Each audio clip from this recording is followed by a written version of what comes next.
우리가 살면서 잊어질만 하면 또 떠오르고 또 올려지는 질문이 있습니다. 하나님이 날 사랑하신다면 왜 이런 일이 내게 또 일어날까? 왜 나만 이런 일을 겪을까?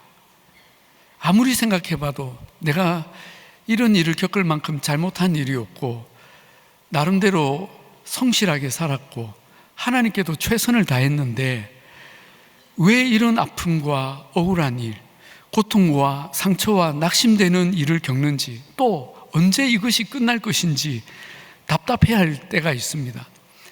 성경 창세기에서 어쩌면 이 질문을 가장 강하게 품고 살았을 인물이 있다면 그는 바로 요셉입니다. 요셉은 아버지 야곱의 11번째 아들로 태어나서 아버지의 사랑을 독차지하며 행복한 어린 시절을 보냈습니다. 그러나 그는 영문도 모른 채 형들의 손에 버려져서 세상에서 겪을 수 있는 최악의 고난을 오랫동안 겪게 됩니다. 그는 먼 나라의 노예로 팔렸고 억울하게 감옥에 갇혔고 사람들의 배신과 외면 속에 오랜 세월을 고통하며 보내야 했습니다. 그는 도무지 이해할 수 없었을 것입니다. 왜 이런 일이 일어나는지, 이런 고난이 내게 무슨 의미가 있는지, 하나님이 살아계신다면 왜 이런 수렁에서 나를 건져주지 않으시는지 묻고 또 물었을 것입니다. 그러나 요셉은 결국 그의 인생 가운데 그 답을 찾게 됩니다. 조금 전에 읽은 말씀은 요셉이 2번이나 고백했던 자기 인생의 질문에 대한 답이었습니다. 당신들은 나를 해하려 하였으나 하나님은 그것을 선으로 바꾸사 오늘과 같이 많은 백성의 생명을 구원하게 하시려 하셨나이다. 그리고 더 놀라운 것은 요셉이 창세기에서 예수 그리스도를 가장 선명하게 보여주는 예표적 삶을 살았다는 것입니다. 한마디로 요셉은 예수를 나타내는 인생이었습니다. 그가 당한 고난이, 그 고난에서 역전된 삶이, 그리고 그 후에 행한 일들이 너무나 놀랍게 예수님을 나타내고 있다는 것입니다. 요셉의 삶에는 예수님을 연상케 하는 지점들이 너무나 많습니다. 오늘은 그 중에 크게 3가지 포인트를 중심으로 여러분과 나눌까 합니다. 첫 번째는 사랑받는 아들이 고난의 수렁에 버림받은 것입니다. 요셉은 아버지 야곱이 노년에 얻은 아들이었고 또 가장 사랑했던 라헬에게서 난 아들이었기에 아버지의 특별한 사랑을 받았습니다. 그래서 야곱은 요셉에게만 채색 옷을 지어 입혔습니다. 옷감이 발달하지 않았던 그 옛날에 채색 옷이라뇨, 요즘으로 치면 최고의 명품 옷인 거죠. 그러나 아버지가 그렇게 사랑한 아들을 그의 형들은 매우 미워했습니다. 게다가 요셉은 종종 꿈을 꾸었는데 그의 꿈은 특이하게 하나님의 뜻을 계시하는 성격이 있었습니다. 그래서 요셉이 꿈을 꾸고 그 내용을 형들에게 말하면 형들은 그 꿈의 계시를 겸허히 받기보다 그것을 거부하고 그 꿈 때문에 요셉을 더 미워했습니다. 요셉이 받은 이런 미움은 예수님이 이 땅에 오셨을 때 누구보다 하나님을 잘 안다던 대제사장과 율법학자들, 유대교 지도자들이 예수님을 미워하고 그 계시의 말씀을 거부했던 것과 매우 닮았습니다. 예수님은 하나님의 사랑받는 아들, 독생자이셨습니다. 예수님께서 공생애를 시작하시며 요한의 세례를 받으셨을 때 하늘로부터 음성이 들렸습니다. 이는 내 사랑하는 아들이요 내 기뻐하는 자라. 또 예수님이 십자가를 지시기 전에 변화산에 오르셨을 때에 빛나는 구름이 덮이며 또 음성이 들렸습니다. 이는 내 사랑하는 아들이요 내 기뻐하는 자니 너희는 그의 말을 들어라. 그러나 예수님보다 먼저 와서 종교적 기득권을 누리던 자들, 대제사장을 비롯한 유대교 지도자들은 예수님의 말씀을 듣기 싫어했을 뿐 아니라 예수님을 더욱 미워하며 그를 죽이고자 했습니다. 요셉은 결국 형들의 손에 의해 고난의 수렁에 던져지게 됩니다. 그는 아버지의 보냄을 받고 형들에게 갔다가 형들에게 잡혀 그 광야의 구덩이에 던져진 것입니다. 그의 채색 옷은 벗겨졌고 형들은 이스마엘 상인들에게 요셉을 은 20에 팔았습니다. 그렇게 한 것은 요셉을 자기들의 손으로 죽이지 않고 이방인의 손에 죽게 만든 미필적 고의의 살인이었습니다. 형들은 아버지 이스라엘에게 요셉이 짐승에게 잡혀 찢겨 죽었다고 거짓말을 합니다. 요셉은 모두가 죽었을 거라고 확신했습니다. 노예로 팔려서 애굽에 간 것도 절망적인데 요셉은 그 애굽에서도 가장 살벌한 바로 왕의 친위 대장 보디발의 집에 노예로 들어갔고 또 몇 년 후에는 억울한 누명으로 왕의 감옥에까지 들어가게 된 것입니다. 요셉은 갈수록 절망적인, 누구도 살아 돌아올 수 없는 죽음의 길에 더 깊숙이 던져진 것입니다. 그러나 요셉은 그 죽음의 길을 헤쳐 나옵니다. 예수님 역시 아버지의 보내심으로 이 땅에 오셨지만 대제사장과 서기관 등 종교 지도자들의 손에 고난의 수렁에 던져졌습니다. 가룟 유다는 예수님을 은 30에 팔았고 예수님은 겉옷과 속옷이 다 벗겨졌습니다. 대제사장과 서기관들은 자기들 손으로 예수님을 죽이지 않고 로마 총독의 손에 넘겨 불의한 재판을 받고 죽게 만들었습니다. 결국 예수님은 모든 사람이 보는 앞에서 십자가에 달려 죽임을 당하셨습니다. 당시 세계 최정예 로마 군대의 그 군인들의 손에 죽으셨기에 예수님의 죽음은 너무나 분명했고 그분이 다시 살아날 것을 그 어느 누구도 기대하지 못했습니다. 그러나 예수님은 그 죽음에서 다시 사셨고 이전에 하신 예언을 성취하셨습니다. 그런 점에서 요셉은 예수님을 예표하는 인생의 두 번째 장으로 들어가게 되는데 버림받은 아들이 영광의 자리로 높아진 것입니다. 요셉이 고난의 수렁에 던져졌을 때 모든 것이 절망적이었고 끝이 보이지 않았었습니다. 그는 보디발의 집에서도 왕의 감옥에서도 하나님의 응답을 들을 수가 없었습니다. 그러나 하나님을 향한 요셉의 믿음은 변함이 없었고 자신의 정결함을 끝까지 잃지 않았습니다. 요셉은 무슨 일에든지 정직하고 성실했으며 하나님이 자기와 함께 하신다는 생각을 하며 최선을 다했습니다. 그러던 어느 날 요셉은 바로 왕 앞에 불려갑니다. 그 바로 앞에 불려가기 전까지만 해도 요셉은 일개 히브리 노예였고 죄수였습니다. 그러나 그가 바로 앞에서 나올 때에 요셉은 1인 지하 만인 지상의 총리로 임명을 받았습니다. 바로가 말합니다. 이와 같이 하나님의 영에 감동된 사람을 우리가 어찌 찾을 수 있으리요? 너와 같이 명철하고 지혜 있는 자가 없도다. 너는 내 집을 다스리라. 내 백성이 다 너의 명령에 복종하리니 내가 너보다 높은 것은 내 왕자뿐이니라. 내가 너를 애굽 온 땅의 총리가 되게 하노라. 여러분, 얼마나 놀랍고 감격적인 임명입니까? 요셉은 세상의 가장 깊은 수렁에서 세상의 가장 높은 영광의 자리로 높임을 받은 것입니다. 이것은 예수 그리스도의 높아지심, 즉 승귀의 사건을 예표하는 모습이라고 할 수 있습니다. 빌립보서 2장에 그는 근본 하나님의 본체시나 자기를 비워 종의 형체를 가지사 사람들과 같이 되셨고 자기를 낮추시고 죽기까지 복종하셨으니 곧 십자가에서 죽으심이라. 이러므로 하나님이 그를 지극히 높여 모든 이름 위에 뛰어난 이름을 주사 하늘에 있는 자들과 땅에 있는 자들과 땅 아래에 있는 자들로 모든 무릎을 예수의 이름에 꿇게 하시고 모든 입으로 예수 그리스도를 주라 시인하여 하나님 아버지께 영광을 돌리게 하셨느니라 하십니다.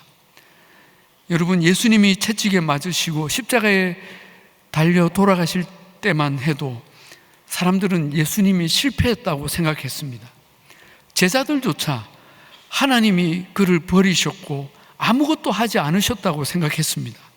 그러나 하나님은 아무것도 하지 않은 것이 아니셨습니다. 하나님은 예수 그리스도께서 영원한 승리와 영광을 얻도록 하시려고 모든 지혜와 경륜과 능력으로 일하고 계셨고, 결정적으로 예수님을 부활시키셨으며 모든 이름 위에 높이셨던 것입니다. 이것을 우리는 요셉의 인생에서도 발견하는 것입니다. 여러분, 요셉이 이렇게 높임을 받게 된 일이 어느 날 로또를 맞은 것처럼 하루아침에 어쩌다 일어난 일이 아님을 우리는 알아야 합니다. 누구도 몰랐지만 하나님은 요셉을 그 자리에 세우시기까지 쉼 없이 일하고 계셨습니다. 요셉이 형들의 미움을 받게 하셨고, 그들의 손에 애굽의 노예로, 그것도 콕 집어서 보디발의 집의 노예로 팔리게 하셨고, 그곳에서 성실하고 정직하게 일하도록 요셉의 마음을 끝까지 붙들어 주셨고, 그러다가 억울한 누명을 쓰고 왕의 감옥에 갇히게 하셨고, 그 감옥에 있는 동안, 그 수년 동안 감옥의 재반 사무를 맡아 행정과 법을 배우게 하셨고, 그 왕의 감옥에 수감된 여러 종류의 공무원들, 고위 관료들을 만나며 나라의 조직과 국정을 배우게 하셨고, 그 공직자들의 심리와 정치를 배우게 하셨고, 마침내 오늘 당장 총리가 되어도 문제없이 일할 만큼 국정과 사무에 능통한 사람으로 준비시켜 오셨던 것입니다. 여러분, 어쩌면 요셉은 매일같이 하나님께 왜 제가 이런 일을 겪어야 합니까? 물었을 것입니다. 그러나 그 답을 그는 총리가 되어서야 알게 된 것입니다. 하나님은 요셉이 상상조차 해본 적 없는 그 일을 하도록 하기 위해, 그 자리에 오르게 하기 위해 고난으로 위장된 학교들을 차례로 거치며 준비시키셨고, 그 과정을 세밀하게 인도하셨던 것입니다. 그러나 여러분, 이것도 그의 고난의 이유를 설명해 주는 전부는 아닙니다. 요셉이 고난을 받고 그 자리에 오른 더 큰 하나님의 계획이 있었습니다. 그것이 세 번째, 버림받은 아들이 세상을 구원하게 하기 위함이었습니다. 요셉이 애굽의 총리가 되고 가장 먼저 한 일, 가장 중요하게 한 일은 풍년의 때에 흉년을 대비하는 일이었습니다. 요셉은 7년의 풍년 동안 흉년을 대비할 곡식을 나라 곳곳에 충분히 저장하게 했습니다. 이 일은 어쩌면 맑은 날씨 아래 홍수 심판을 대비할 방주를 짓는 것처럼 어리석게 보일 수 있었습니다. 이렇게 매년 풍년인데 무슨 흉년이 온다고 이렇게 곡식을 다 모으고 있나? 그러나 요셉의 이 준비는 마침내 닥쳐올 7년 흉년에 애국과 주변 여러 나라 사람들의 생명을 살리는 유일한 구원의 길이 되었습니다. 그뿐 아니라 요셉은 자기를 버리고 죽이려 했던 그 형들까지, 그 가족까지 다 살려냅니다. 그 장면에서 요셉은 어릴 적 자기가 꾼 꿈이 현실로 이루어지는 것을 보게 되죠. 형들의 곡식단이 자기의 곡식단 앞에 엎드려 절하는 그 꿈이 실제가 되어서 형들이 곡식을 얻기 위해 자기 앞에 와서 모두 엎드려 절을 하는 것이었습니다. 요셉은 형들의 마음이 어떻게 달라졌는지, 그때 일을 지금은 뉘우치고 있는지 알고 싶어서 자기의 정체를 감추고 몇 번이나 형들에게 애를 먹입니다. 그때마다 형들은 요셉이 알아듣는 줄도 모르고 자기들의 그 과거의 잘못을 소환해서 뉘우치고 반성하죠. 그들이 서로 말하되 우리가 아우의 일로 말미암아 범죄하였도다. 그가 우리에게 애걸할 때에 그 마음의 괴로움을 보고도 듣지 아니하였으므로 이 괴로움이 우리에게 임하도다. 맏형인 루벤도 그 형제들의 잘못을 지적하죠. 내가 너희에게 이 아이에 대하여 죄를 짓지 말라고 하지 아니하였더냐. 그러므로 그의 핏값을 치르게 되었도다. 그리고 막내 베냐민이 요셉에게 사로잡혀 위험에 처해지게 되자 넷째 형인 유다가 결정적인 말로 요셉을 감동시키죠. 우리 아버지의 생명과 이 아이 베냐민의 생명이 서로 하나로 묶여 있습니다. 이 막내를 데려가지 못하면 우리 아버지는 그날로 슬퍼하시다가 죽으실 것입니다. 그러니 이 아이를 잡지 마시고 저를 대신 잡아 가두십시오. 형들은 변화되었던 것입니다. 이 말에 요셉은 북받치는 감정을 억제하지 못하고 크게 울며 자기 정체를 밝히죠. 그러면서 요셉이 정말 중요한 말을 합니다. 나는 당신들의 아우 요셉이니 당신들이 애굽의 판자입니다. 당신들이 나를 이곳에 팔았다고 해서 근심하지 마소서. 하나님이 생명을 구원하시려고 나를 당신들보다 먼저 보내셨습니다. 하나님이 큰 구원으로 당신들의 생명을 보존하고 당신들의 후손을 세상에 두시려고 나를 당신들보다 먼저 보내신 것이니 나를 이리로 보낸 이는 당신들이 아니요 하나님이십니다. 요셉은 하나님이 자기를 왜 이토록 괴롭게 하셨고 이 땅에 와서 고난을 받게 하셨는지 그 이유를 정확하게 해석하고 설명한 것이죠. 그것은 하나님이 나를 통해 여러분을 구원하기 위함이었다는 것입니다. 자신이 하루아침에 애굽의 총리로 높아진 것도 자기를 괴롭히고 죽이려 했던 그 형들을 복수하고 처단하라고 높이신 것이 아니라 그들을 용서하고 살리고 구원하며 보존하기 위함이었다는 것입니다. 요셉은 이렇게 자기를 죽이려 했던 형들을 용서하고 진정으로 화해합니다. 왜냐하면 이 일은 처음부터 하나님의 계획이었고 하나님이 이끌어 오신 일이라고 믿었기 때문입니다. 우리는 이 요셉의 모습에서 예수 그리스도의 그림자를 보게 됩니다. 예수님은 자기를 미워하고 죽이려 했던 자들을 포함해서 모든 죄인을 용서하시고 자신을 화목 제물로 하여 하나님의 용서를 받게 하셨습니다. 예수님은 십자가에서 죽으시는 그 순간에도 기도하시기를 아버지 저들을 사하여 주옵소서 자기들이 하는 것을 알지 못함이니이다 하셨습니다. 주님은 부활하신 후에도 자기를 배신했던 누구도 그 악으로 악을 갚지 않으시고 오히려 자신의 희생을 모든 사람을 구원하는 생명의 길로 열어놓으셨습니다. 예수님은 건축자의 버린 돌처럼 버림을 받으셨지만 오히려 모든 사람을 구원하는 모퉁이의 머릿돌이 되셨습니다. 이 놀라운 사랑의 복음이 창세기 요셉의 일생을 통해 이렇게 선명하게 예표되고 있는 것입니다. 사랑하는 여러분, 우리는 다시 처음의 질문으로 돌아가 봅시다. 하나님이 날 사랑하신다면 왜 이런 일이 내게 일어날까? 왜 나만 이런 일을 겪을까? 이 질문에 대한 대답을 오늘 창세기 요셉의 일생이 말해주고 있습니다. 하나님은 나를 사랑하십니다. 한 번도 날 사랑하지 않으신 적이 없었고 버린 적이 없으십니다. 오히려 나를 통해 하나님은 더 큰 구원과 은혜를 나타내시려고 나를 준비하고 계셨던 것입니다. 나는 건축자가 버린 돌처럼 버려졌고 깊은 수렁에 빠진 것 같았지만 하나님은 그것을 선으로 바꾸사 선한 기회로 바꾸셔서 많은 사람의 생명을 구원하게 하셨습니다. 그러므로 나를 이곳으로 보낸 이는 나를 헤아려 했던 사람이 아니라 하나님이십니다. 할렐루야.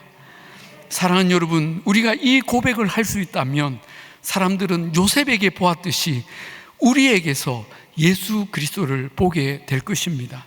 이 요셉의 고백이 우리의 입술을 통해 고백되어지고 우리 인생을 통해 예수 그리스도를 나타내는 복된 인생이 되시기를 우리 주님의 이름으로 축복합니다.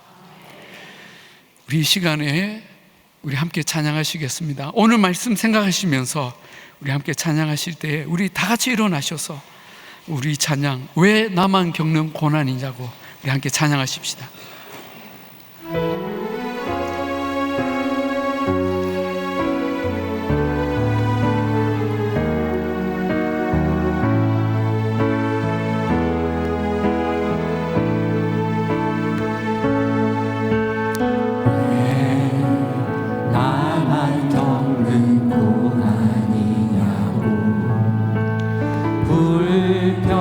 불평하지 마세요.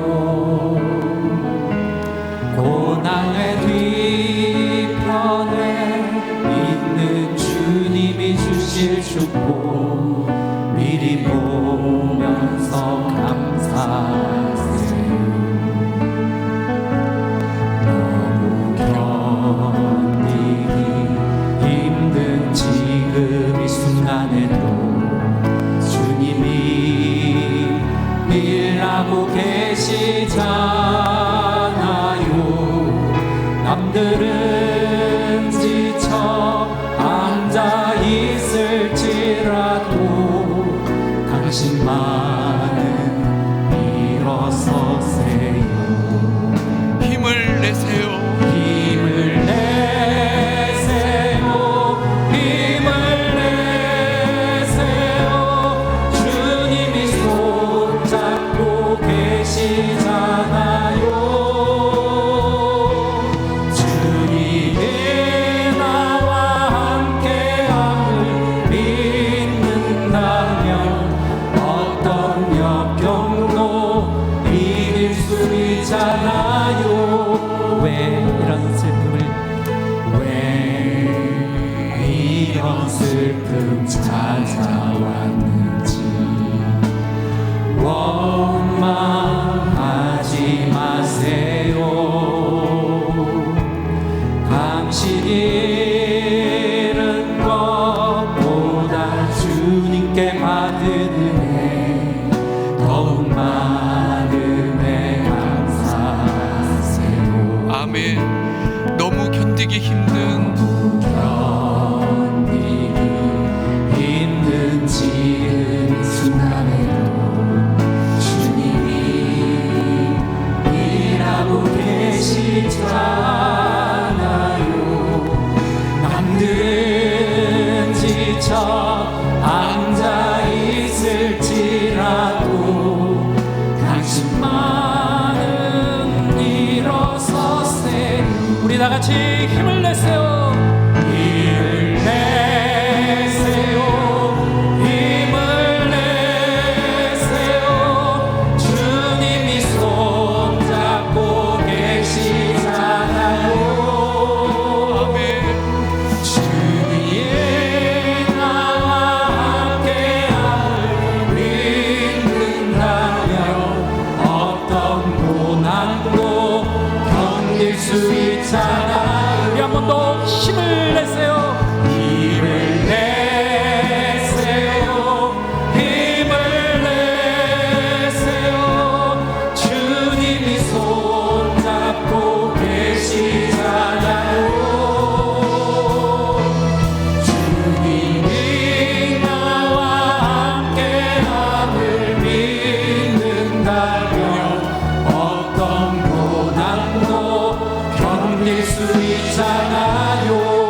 나의 가는 길 주님이 인도하십니다. 그는 보이지 않아도 나를 위해 일하시네. 주 나의 인도자 항상 함께 하시네. 사랑과 힘 베푸시며 인도하시네. 우리 한 번 더 믿음의 고백의 찬양으로 나의 가는 길 주님이 나의 가는 길 주님이 인도하시네.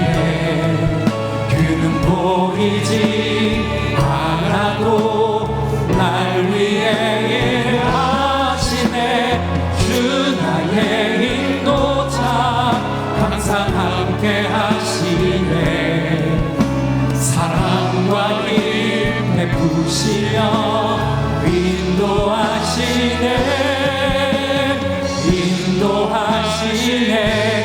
사랑과 힘을 베푸시며